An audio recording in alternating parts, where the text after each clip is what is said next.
మరి ఐగుప్తు దేశంలో మరి మోషే ద్వారా అనేక సూచక క్రియలు చేశాడు, మహత్కార్యాలు దేవుడు చేశాడు.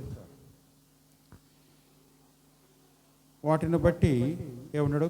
కీర్తి తెచ్చుకొనుచున్నాను. అప్పుడు అన్నారు వాళ్ళు, యెహోవాయే నిజమైన దేవుడు, యెహోవాయే దేవుడు, యెహోవాయే ఆరాధించగలిగినటువంటి దేవుడు. మరి భూమి అంతటా, భూమి అందే కానీ ఆకాశం అందే కానీ ఇంత గొప్ప దేవుడు లేడు అని కీర్తించబడ్డాడు. రాజులతో, అన్యులతో, మరి స్వజనులతో ఆయన నామము కీర్తించబడింది.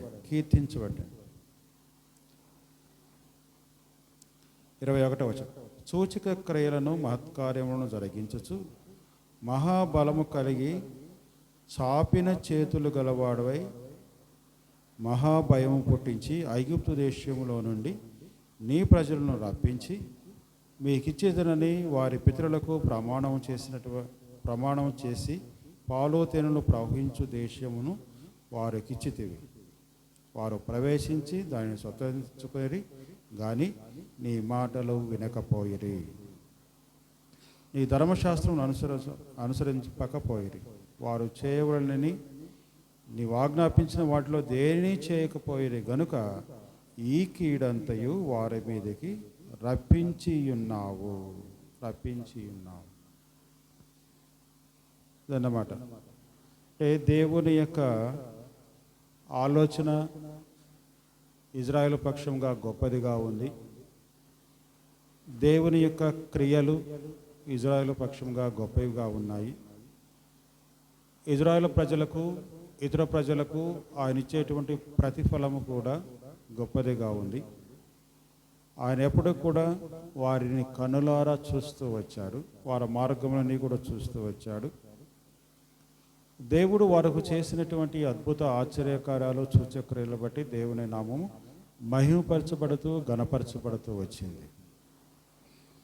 దేవుడు ఏదైతే ఇజ్రాయేలు ప్రజలకు వాగ్దానం చేశాడో, వారి యొక్క పితరులకు దేవుడు వాగ్దానం చేసినటువంటి దేశము అనగా పాలు తేనెలు ప్రవహించు దేశాన్ని మరి ఆయన వాగ్దానం చేసిన రీతిగా వారికి ఇచ్చాడు. వారు దానిలో ప్రవేశించారు. అయితే నీ మాట వినకపోయిరి. ఇవన్నీ కూడా దేవుని వలన పొంది దేవుని మాటను వినకుండా పోయారు. ఆ తర్వాత నీ ధర్మశాస్త్రమును అనుసరింపకపోయిరి. దేవుని మాట వినలేదు, దేవుడు ఇచ్చినటువంటి ధర్మశాస్త్రాన్ని వారు అనుసరించలేదు. వారు చేయాలని ఆజ్ఞాపించినటువంటి వాటిలో దేనిని కూడా చేయలేదు. అంటే ఇజ్రాయేలు ప్రజలు దేవుడు వారికి వాగ్దానం చేసేటువంటి వాగ్దాన దేశంలో ప్రవేశించినప్పుడు దేవుని మాట వినకుండా పోయారు, ధర్మశాస్త్రాన్ని అనుసరించలేదు, ఆజ్ఞలను ఏది కూడా వారు చేయలేదు. కనుక ఈ కీడంతయు మీ మీదికి రప్పించి ఉన్నాను, ఈ కీడంతయు మీ మీదికి రప్పించి ఉన్నాను అని యిర్మీయా ప్రవక్త ద్వారా ఇజ్రాయేలుకి దేవుడు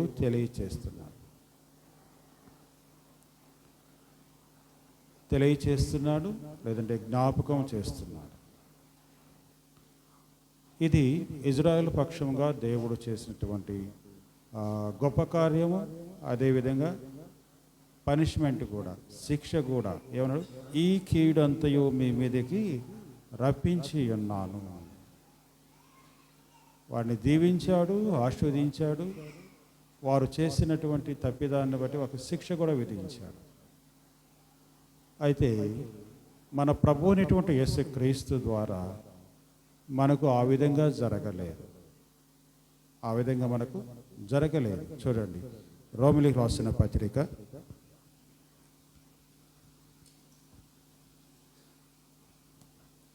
'అపోస్తలుడైన పౌలు రోమిలికి రాసిన పత్రిక 5వ అధ్యాయం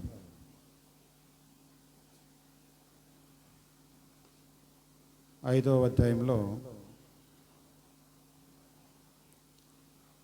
మొదటి వచనం, కాబట్టి విశ్వాస మూలమున మనము నీతిమంతులుగా తీర్చబడి మన ప్రభువైన అయిన యేసుక్రీస్తు ద్వారా దేవునితో సమాధానము కలిగి ఉందము. అంటే మన ప్రభు అయిన యేసుక్రీస్తు ద్వారా మన యొక్క విశ్వాసము ద్వారా నీతిమంతులుగా చేయబడ్డాం.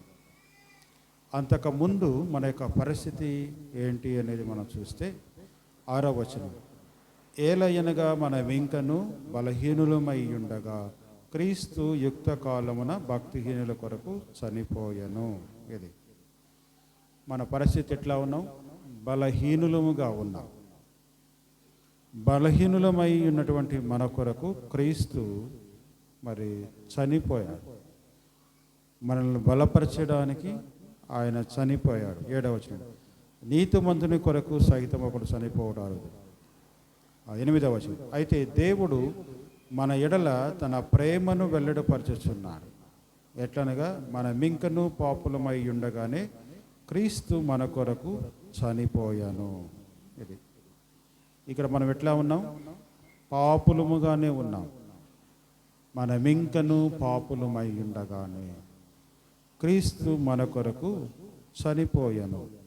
దేవుని యొక్క ప్రేమను వెల్లడిపరిచాడు. ఇక్కడ దేవుని యొక్క ప్రేమను ఆయన వెల్లడిపరిచాడు. 10వ వచనంలో, ఏలైనగా శత్రువులమై ఉండగా ఆయన కుమారుని మరణము ద్వారా మనము దేవునితో సమాధానపరచబడిన వారమై ఆయన జీవించుట చేత మరి నిశ్చయముగా రక్షింపబడదము. ఇక్కడ శత్రువులమై ఉన్నాం, బలహీనులముగా ఉన్నాము. 2వది పాపంలో జీవిస్తూ ఉన్నాము. 3వది శత్రువులమై జీవిస్తున్నాం. దేవునికి శత్రుత్వం కలిగి ఉన్నాం. అంటే దేవునికి శత్రుత్వం కలిగి ఉన్నామంటే మనము పాపములో ఉన్నాము. దేవునికి విరోధమైనటువంటి మార్గంలో మనం నడుస్తూ ఉన్నాం. దేవునికి ఇష్టము కానటువంటి వారి యొక్క పరిస్థితిలో మనం జీవిస్తూ ఉన్నాం. సమాధానం అనేటువంటిది లేదు. 11వ, అంతేకాదు మన ప్రభువైన యేసుక్రీస్తు ద్వారా మనము దేవుని యందు అతిశయపడుచున్నాము. ఆయన ద్వారానే మనం ఇప్పుడు సమాధాన స్థితి పొంది ఉన్నాము. ఇవి అంటే శత్రువులమై ఉన్నటువంటి మనము యేసుక్రీస్తు ప్రభువు ద్వారా ఆయన చనిపోవుట ద్వారా మనము సమాధాన స్థితిని పొంది ఉన్నాము. ఇక్కడ మనం గమనించాల్సిన విషయం ఏంటంటే, అక్కడ ఇజ్రాయేల్ ప్రజల కొరకు ఆయన ఆలోచన చేశాడు. ఆయన అద్భుత క్రియలు చేశాడు, సూచక క్రియలు చేశాడు. వారికి వాగ్దానం చేసేటువంటి దేశంలో ప్రవేశింపజేశాడు. అయితే ఆ ప్రజలు ఆయన మాట వినలేదు, ఆయన ధర్మశాస్త్రాన్ని అనుసరించలేదు, ఆయన ఆజ్ఞలు గైకొనలేదు. ఏం చేశాడు? వారి మీదకి కీడు రప్పించాడు, వారిని శిక్షించాడు. వారిని కీడు రప్పించి తిరిగి వారిని బానిసలుగా చేశాడు. అయితే మన ప్రభు అనేటువంటి యేసుక్రీస్తు అయితే ఆ విధంగా చేయలేదు. మనం పాపంలో ఉన్నా ఆయన మనల్ని విడిచిపెట్టలేదు. మనం బలహీనమై ఉన్నా ఆయన మనల్ని వదిలిపెట్టలేదు. మనం శత్రువులమై ఉన్నా ఆయన మనల్ని దూరపరచలేదు. ఆయన మనకు శిక్ష విధించలేదు. మనం ఎంత వ్యతిరేకమైన స్వభావంలో ఉన్నా, మనం ఎంత వ్యతిరేకమైనటువంటి మార్గంలో ఉన్నా కానీ దేవుడు మనల్ని దూరం చేయలేదు, మనకు శిక్ష విధించలేదు. శిక్ష నుంచి తప్పించాడు దేవుడు, శిక్ష నుంచి మనల్ని తప్పించాడు దేవుడు. అంతేగాని ఆయన మనకు శిక్ష విధించిన వాడు కాదు. ఆయన శిక్ష విధించిన వాడు కాదు. అంటే మరి ఇజ్రాయిల్ కంటే కూడా మనం చాలా ధన్యులము, చాలా విలువైనటువంటి వారం. మరి మన మీదకు రావాల్సినటువంటి ఆ శిక్ష యావత్తు కూడా, మన మీదకు రావాల్సినటువంటి ఆ శిక్ష యావత్తు కూడా అంతే కదా. అక్కడ వాళ్ళు మాట వినలేదని దేవుడు శిక్షించాడు. వారు దేవుని యొక్క ధర్మశాస్త్రం అనుసరించలేదని వారికి శిక్ష విధించాడు. అక్కడ దేవుని యొక్క ఆజ్ఞలు వారు పాటించలేదని వాటిని గైకొనలేదని వాళ్ళకి శిక్ష విధించాడు. అయితే మనమైతే పాపంలోనే ఉన్నాం, మన ఇష్టానుసారంగా మనం జీవిస్తూ ఉన్నాం, అపరాధాలు చేస్తూ ఉన్నాం, దోషాలు చేస్తూ ఉన్నాం, అతిక్రమాలు చేస్తూ ఉన్నప్పటికీ కూడా దేవుడు మనల్ని శిక్షించలేదు. ఆ శిక్ష నుంచి మనల్ని తప్పించాడు. యేసుక్రీస్తు ప్రభువు మరణించుట ద్వారా, ఆయన కార్చినటువంటి అమూల్యమైన రక్తం ద్వారా ఆ శిక్ష నుంచి మనల్ని తప్పించాడు. చూడండి 5వ అధ్యాయం, అదే రోమాపత్రిక 5వ అధ్యాయం 1వ వచనం. కాబట్టి విశ్వాసము మూలమున మనము నీతిమంతులుగా తీర్చబడి మన ప్రభు అయిన యేసుక్రీస్తు ద్వారా దేవునితో సమాధానము కలిగి ఉన్నాము. ఇదే యేసుక్రీస్తు ప్రభు ద్వారా మనము దేవునితో సమాధానము కలిగి ఉన్నాము. మరి దేవుని యందు విశ్వాసం ఉంచడం ద్వారా మనం నీతిమంతులుగా చేయబడ్డాం. ఇప్పుడు ఇక్కడ మనం ఒకటి గమనించవచ్చు, ఇజ్రాయేలు పక్షంగా ఉన్నటువంటి దేవుని ఆలోచన గొప్పదా, అన్ని జనాంగమైనటువంటి మన ఎడల దేవుని యొక్క ఆలోచన గొప్పదా? చూసినట్లయితే మన ఎడల దేవుని యొక్క ఆలోచనే గొప్పది. తన ప్రాణము సహితము మన కొరకు ఆయన సమర్పించుకునేను. అంటే మన ఎడల దేవుని యొక్క ఆలోచన అనేది చాలా గొప్పదిగా ఉంది. మనం నశించిపోవటం ఆయనకి ఇష్టం లేదు, మనం నరకంలో ప్రవేశించడం ఆయనకి ఇష్టం లేదు. దేవుని కుమారులుగా చేయబడాలని, శత్రులమైన ఆయన ఆయన సమాధానపరచబడాలని, ఆయన సమాధాన స్థితి పొందాలని మరి దేవుడు కోరుకున్నాడు. మనల్ని ఎప్పుడూ కూడా ఆయన విడవలేదు, ఎడబాయలేదు. ఆయన యొక్క క్రియలు కూడా చాలా గొప్పవి. ఆయన క్రియలు కూడా మన ఎడల చాలా గొప్పవి.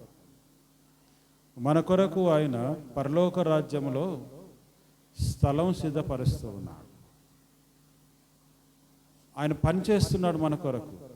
పరలోక రాజ్యంలో మన కొరకు ఆయన పనిచేస్తున్నాడు, స్థలం సిద్ధపరుస్తూ ఉన్నాడు. గొప్ప గొప్ప ఆశ్రయాలు మన కొరకు కడుతూ ఉన్నాడు. ఆయన కన్నులారా చూస్తూ ఉన్నాడు అన్నాడు కదా, కన్నులారా నేను చూస్తూ ఉన్నాను, వారికి ప్రతిఫలం ఇస్తూ ఉన్నాను. ఆయన కన్నులారా మనం చూస్తూ ఉన్నాడు, కానీ ప్రతిఫలం ఇవ్వడం లేదు. అది గమనించాలి. మనం చేసేటువంటి పాపపు క్రియలు, పాపపు ఆలోచనలు బట్టి ఆయన ప్రతిఫలం ఇవ్వడం లేదు మనకి. వాటి నుంచి తప్పిస్తూనే ఉన్నాడు. మనల్ని కనులారా చూస్తూ మనం తప్పిపోకుండా తిరిగి ఆయన సమకూరుస్తూ ఉన్నాడు. అది తిరిగి మనల్ని సమకూర్చేటువంటి దేవుడు.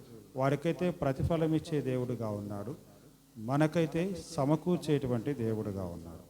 మనం చేసేటువంటి క్రియలను బట్టి, మన యొక్క నడకను బట్టి ఆయన ప్రతిఫలం ఇవ్వక మనల్ని సమకూర్చేటువంటి దేవుడుగా ఉన్నాడు. మరి ఇందును బట్టి మరి మనమందరం కూడా ఏక మనసుతో మనం దేవుని ఆరాధించాలి. ఆయన మనకు చేసినటువంటి ఈ గొప్ప ఆలోచన, ఆయన మన ఎడల చేసినటువంటి ఆ గొప్ప క్రియ, అంటే కలువరి సిలువలో ఆయన ప్రాణం పెట్టేటువంటి క్రియ చాలా గొప్పది. ఆయన మనల్ని చూస్తూ ఉన్నాడు, ఆయన మనల్ని సమకూరుస్తూ ఉన్నాడు. ఆయన మనల్ని ఎప్పుడూ కూడా తన నుంచి దూరము చేయకుండా ఆయన తన దగ్గరే ఉంచుకుంటూ ఉన్నాడు.